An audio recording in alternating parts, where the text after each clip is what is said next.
مسلسلات رمضان 2025 كتيرة جدا، والكترة دي مش حلوة، لأن كل ما المسلسلات تزيد كل ما الأذواق تختلف، فهتلاقي اللي بيحب الكوميدي أو هتلاقي اللي بيحب الإثارة والتشويق أو حتى الدراما. وفي الحلقة دي هقول لكم على أعلى 5 مسلسلات مشاهدة في رمضان 2025. بس قبل ما نبدأ ما تنسوش تعملوا لايك وتدعمونا باشتراك عشان نكمل في السلسلة دي. المركز الخامس هيكون من نصيب مسلسل العتاولة، واللي كسب شعبية كبيرة جدا، وانا شايف ان الشعبية دي بسبب كوميديا باسم سمرة، ومسلسل من بطولة احمد السقا وطارق لطفي وباسم سمرة. ومسلسل العتاولة بيجيب حوالي 2 مليون مشاهدة في الحلقة الواحدة على التلفزيون.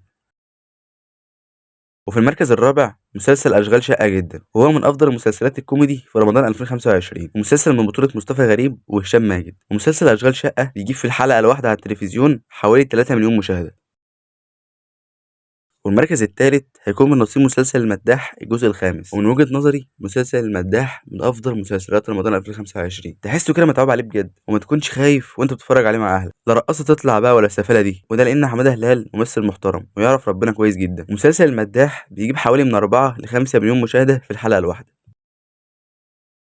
في المركز الثاني مسلسل سيد الناس، وهو من بطولة عمرو سعد واحمد زاهر. المسلسل ده بالنسبه لي من اسوأ المسلسلات اللي اتعملت. يا جماعه مين قال لكم ان الصوت العالي وقله الادب بيجيب مشاهدات؟ وبعدين ولا واحد في المسلسل بيعرف يمثل. انا بقول تبطلوا تمثيل وتفتحوا عربيه كبده احسن، والله اكل مع الناس. ومسلسل سيد الناس بيحقق حوالي 3 مليون ونص مشاهده في الحلقه الواحده.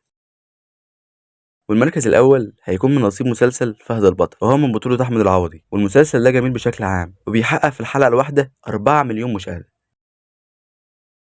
وطبعا في مسلسلات كتيرة جدا جايبه مشاهدات حلوه، بس انا ما حبيتش اتكلم عنها لان تحس ان المسلسلات دي طالعه من جهنم، زي مثلا مسلسل ايش. المسلسل ده الله يليق مش بس في رمضان ولكن في العموم، وهو بيحقق في الحلقه الواحده اكتر من 2 مليون مشاهده.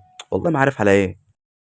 وبس كده اكون قدمت لكم حلقه خفيفه عن اعلى 5 مسلسلات مشاهده في رمضان 2025. لو حابين حلقات كتيره من دي ما تنسوش تعملوا لايك واشتراك وتقولوا رايكم في التعليقات.